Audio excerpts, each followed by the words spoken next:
And so these are what it would look like as a bird's eye view. And then that's like what our city inside would look like. We have like a train station. Yeah, our train station's down here, which the train will come in. And then there's an OAC. Some places you guys used to go for your Oh, well, these are made out of just cut pieces of metal. And then we have beads and blocks for the actual city.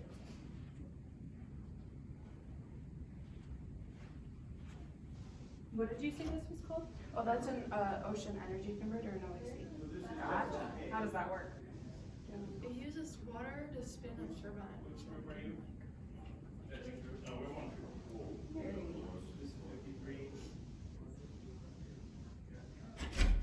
I don't understand.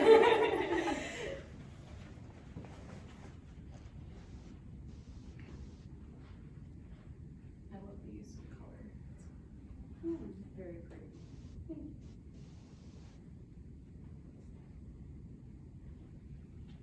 Is there a connection, kind of just looking at where the train station is with the energy here, is it kind of connected to give power to the train station? Is there a reason that it's on top of it? No, it's just that was the only place that it really Fair worked enough. up in, yeah, but.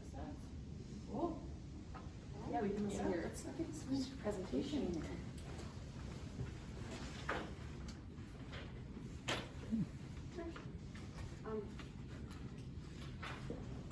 That was a rough landing. My ship is definitely dead. How am I gonna get back home? Maybe Tiltessa could find a source of energy. Tiltessa, Yes, how can I be of assistance? where are we? We're on planet Earth, off the Norwegian coast 50 meters from the Flytende Kuplene, also known as the floating domes. Oh, it must be a tiny city. No, it's behind you. Wow. Maybe we could break in through those geodesic domes.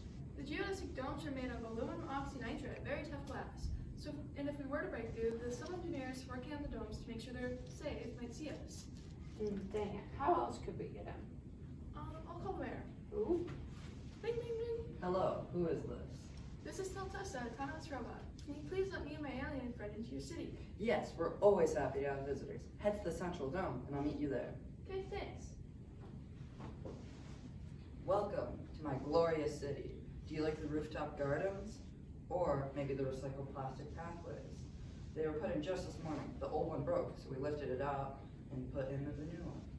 It must be a good use of the 150 million tons of plastics in your oceans. 150 million tons? Yes, we have to use the plastic from our ocean to make our roads, which is helping get rid of all the garbage in our ocean. Yep, we can reuse and recycle them when they break. They seem very light. Yes, that's because everything has to be as light as possible in our city, because our geodesic domes are on pillars. Speaking of geodesic domes, do you like the cool design? You know the design isn't just for show, right? It serves a purpose too. Really? The civil engineers probably chose them because it helps protect your city. Since the triangle is the strongest shape, it helps distribute the weight. Wow, who knew? Aren't you the mayor? I feel like you should know these things. Well, I never said I was the best mayor. Anyways, how do people get around here? Oh, no human could survive in these waters with the freezing temperatures and huge waves. Yes, well, we use an advanced subway system under our city to easily get from area to area. It's a real lifesaver for people who have to commute from dome to dome or back to the mainland. What do they look like? Well, they look like, oh, the train is coming in right now. How do you get to the trains? We use elevators in our pillars, which have never once failed us because our civil and electrical engineers know all of that. What would you do if it did fail you? Well, if they were to fail, it couldn't be because of natural disasters, because we would close them off before any people could get to them. And we also have civil and marine engineers constantly monitoring them. So if anything were to go wrong, we could have someone to quickly respond. Is there any huge source of power here that could maybe power our entire spaceship? We use iron air batteries. Iron air batteries don't make power, they actually store it. How do you generate your power? Well, we use ocean energy converters, OEC for short. They spin water around to create power. I don't know. All I know is our mechanical and electrical engineers know all of that. OECs don't just spin water around, they actually use the force of the water to spin a turbine, which then can be converted into electricity, and then be probably transferred into your iron air batteries. It's quite the opposite, actually. Why do you guys know more about my city than I do? I just want to be a good mayor, because I'm not an engineer, I'm a politician. Don't worry, you aren't the worst mayor. According to recent statistics, you're only 177th worst mayor. You know what? I'll tell you about a day in the life of a citizen. Oh, you really don't So, have to. when a citizen wakes up to go to work, they can quickly get there by using the elevators and their pillars to get to the train station, and then they're able to get to their dome. Once working, they can work, and then they can eat lunch in a cafeteria or a restaurant. Finally, once their day is done, they can go home and either relax with a stroll through a park or go to a movie theater. Oh, and also, So Tessa, how can we escape the city and this conversation? We might be able to use those FEO batteries or iron air batteries. Maybe we can talk to some electrical engineers working on the batteries. Ah, yes. wait, don't you guys want to learn about my glorious city? Oh, what now, tell Tessa? The mayor had a mental breakdown and fainted. Well, good thing they have medical drones made by bioengineers and aerospace engineers, so he can be treated on the spot and then taken to a medical center.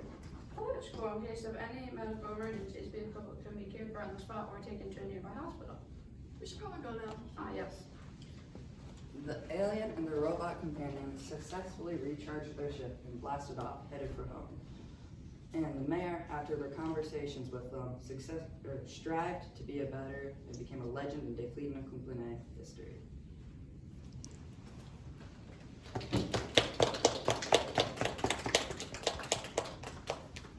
was great. We're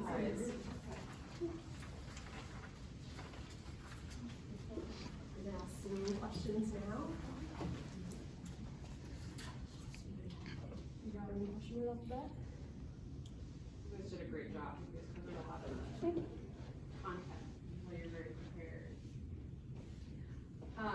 So I guess I have a question about your transportation system.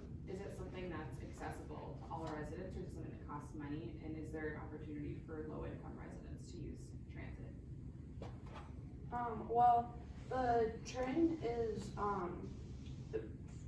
free, so people can get around to dome, because, I mean, there's no other way, and it's kind of just tracking near the dome. And so, yeah, I mean, anybody can use the train system if they need to.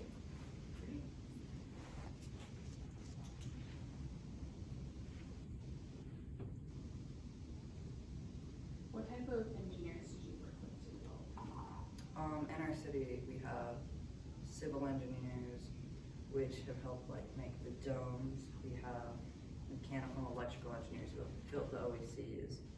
And we also have like transportation engineers who have helped design like the elevators to get down into the train station. And yeah. We also have marine engineers that, helped work with the underground train station so that it would work with the ecosystem and the water. What are the environmental impacts of the city?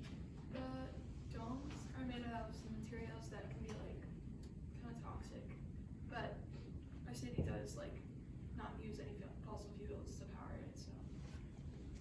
Yeah, we also don't have any gas in our city for like powering cars, so it's all, like there's no gas emissions in that. Yeah, so traveling inside the domes, you use bikes and walk. How did your team divide up responsibilities with building the model and presentation? So we had a couple of our teammates who were presenters. They worked on the model while we to do a Q&A and presentation. And then when we were doing the essay, we had multiple documents, so then we could like merge the documents at the end. So we had different people working on documents. Did your team have any disagreements about the project as you were going around? Yeah, our main disagreement was probably the name of the city. Yeah, we struggled a lot with having a correct name, yeah. It's very bizarre, names like Atlantis above, which is, yeah, exciting city, but not very welcoming. How did you come up with this name? What's the source of that? This is the Flytende Kuplene floating domes in Norwegian. Because yeah, we're next to Norway, so it just made sense to have Norwegian there. So how does the cold weather that Norway gets impact your city? Well, the domes help really isolate the heat, which is helpful, but, yeah, as you said, it's really cold in there, and so, it, helps, we also have a bunch of heaters in all the houses, and then in case it gets too warm, some of the, glass can lift up and then let cooler air in. It also, like, it takes a really long time for the temperature to change in the domes, so.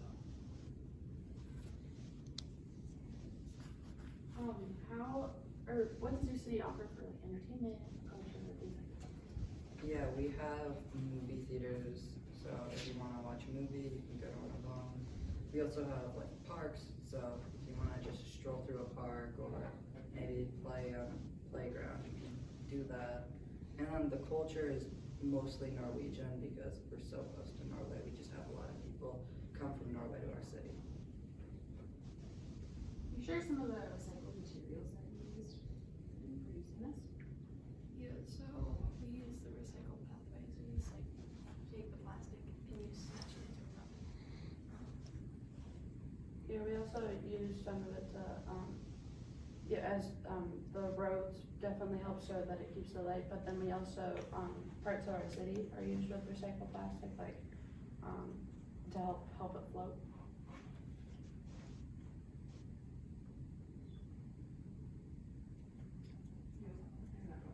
No, what are some of the risks or compromises you had to make it fit within the floating city model to be on water? It's really hard to like, if there's an evacuation, it's a lot big of a struggle, but we have like, Tilt rotors. tilt rotors, okay. They're like helicopters, but then they're also airplanes, so like you can lift up straight up instead of having a huge runway. We also had to figure out if if the city was gonna just be on pillars and the water was gonna like kind of swish around it, or if it would like move up and down with it. So are these driven pillars on their connected to the? They're ocean connected to floor? the seafloor, but the city can rise up and down with the water, cause that just made the most sense, so that the tide rises, we rise with it instead of getting swamped with water. So are you at water level then, and then you move with the water level, or, okay, gotcha. The pillars like make sure it doesn't tilt around, so it doesn't compromise our structures inside. How do you handle clean drinking water? So we have like, what's it called? Yeah, what's that place called? It's a Fjord. fjord. We have a fjord like right next to us, so it's like a less salty, but, and then we have like desalination, so we can like filter out the salt. Yeah, and then we either use the salt in our city, or we sell it to, Norway or close lands that, can use the salt. Do you have ways to store that water if you were to treat more than you need at that time? Yeah.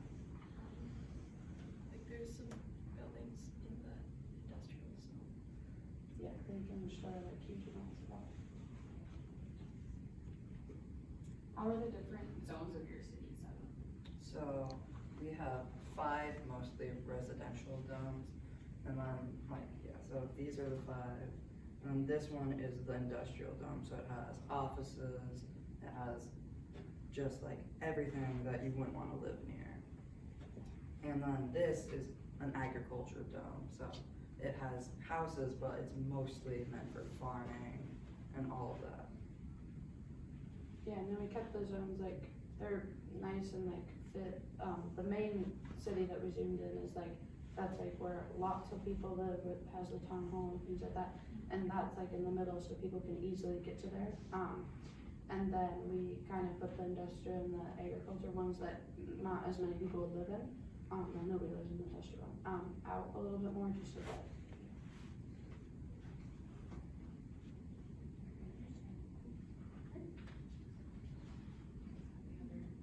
Other questions? I think so. Oh, I guess I have one more. How does communication work with phones? we have cell towers in our cities, so people can use their phones just as they would want to. Otherwise, we also have pneumatic tubes, which can send mail to people. Otherwise, there's a mail system for bigger packages.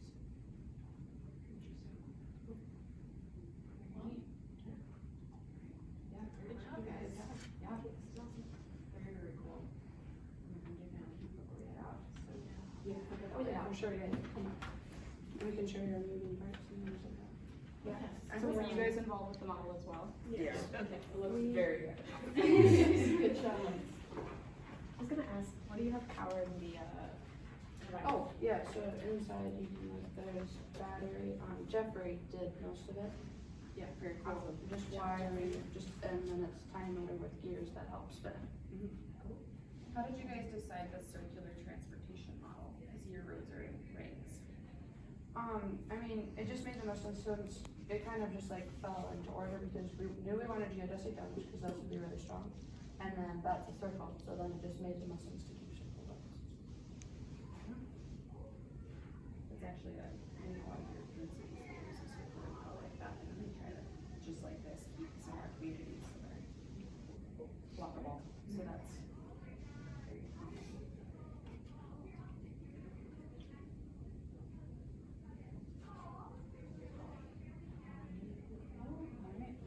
Yeah, well, thank you guys so much. Yeah, This was Great super job. fun. thank you.